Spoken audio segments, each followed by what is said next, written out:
Assalamualaikum warahmatullahi wabarakatuh.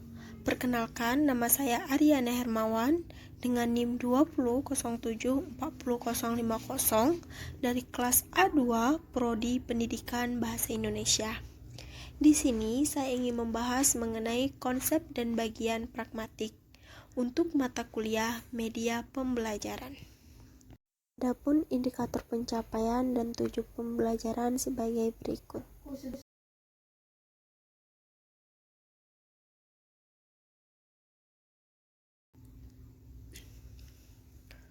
Konsep dan bagian pragmatik.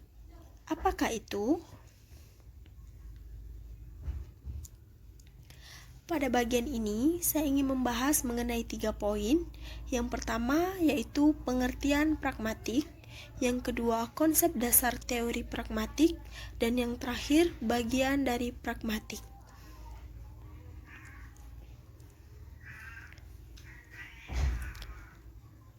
Langsung saja masuk kepada bagian pertama, yaitu mengenai pengertian pragmatik.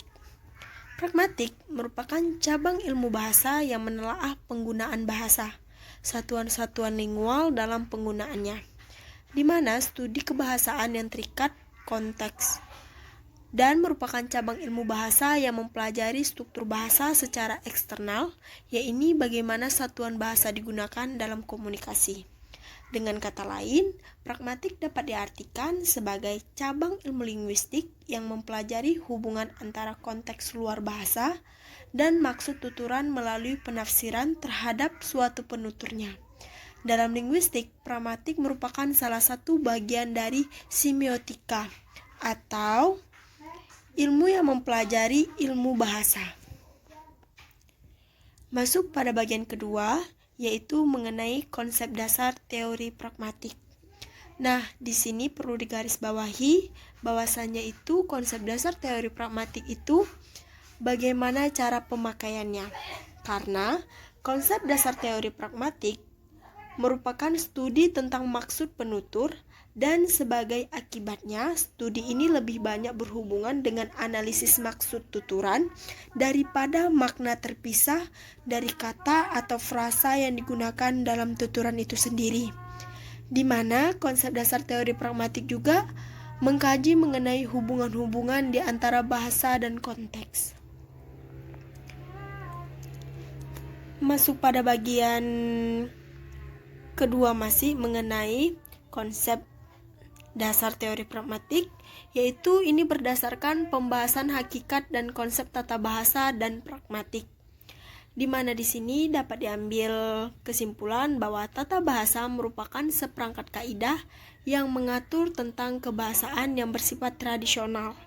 Hal itu dapat dilihat dari segi fonologi, morfologi, sintaksis, dan juga semantik. Pragmatik merupakan suatu kajian pemakaian bahasa oleh penutur pada mitra tutur yang cenderung lebih terikat pada konteks pembicaraan. Konsep dasar tata bahasa sendiri lebih cenderung tekstual dan terikat oleh kaidah-kaidah tertentu. Konsep pragmatik lebih bersifat konseptual atau terikat konteks dan diatur oleh prinsip-prinsip dasar komunikasi. Masuk pada bagian terakhir, yaitu mengenai bagian dari pragmatik. Nah, bagian dari pragmatik ini terbagi menjadi 4, yaitu ada diksi, yang kedua ada peranggapan, ketiga ada tindak tutur, dan yang terakhir ada implikator. Di sini saya akan menjelaskan mengenai semuanya. Yang pertama ada diksi. Diksi sendiri dapat diartikan sebagai cabang pragmatik yang mengkaji pergantian makna kata atau kalimat yang disebabkan oleh pergantian konteks.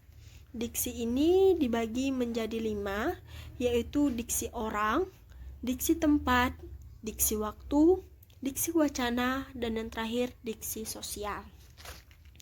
Selanjutnya ada peranggapan. Nah, peranggapan di sini merupakan cabang pragmatik yang mengkaji dugaan sementara dengan tujuan memperlancar komunikasi. Contohnya seperti ini.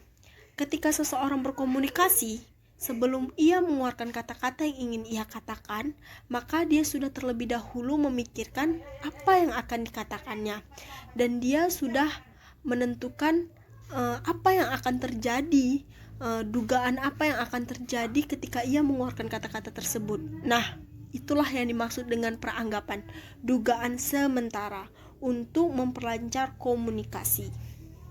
Selanjutnya ada tindak tutur.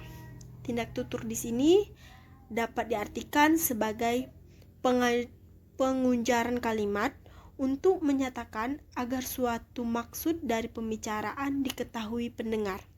Jadi, ketika seseorang mengatakan suatu hal, itulah yang dimaksud dengan tindak tutur, di mana tujuannya agar si pendengar memahami apa yang disampaikan oleh si pembaca, atau apa yang disampaikan oleh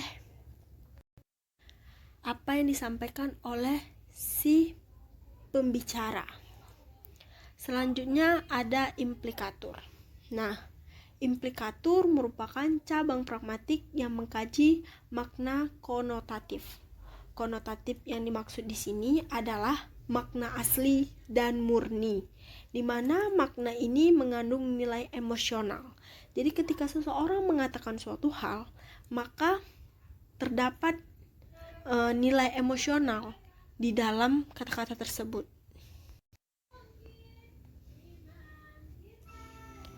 Kesimpulan. Di sini saya dapat menarik kesimpulan bahwasanya pragmatik adalah cabang ilmu linguistik yang mempelajari hubungan antara konteks luar, bahasa, dan maksud tuturan melalui penafsiran terhadap suatu penuturnya.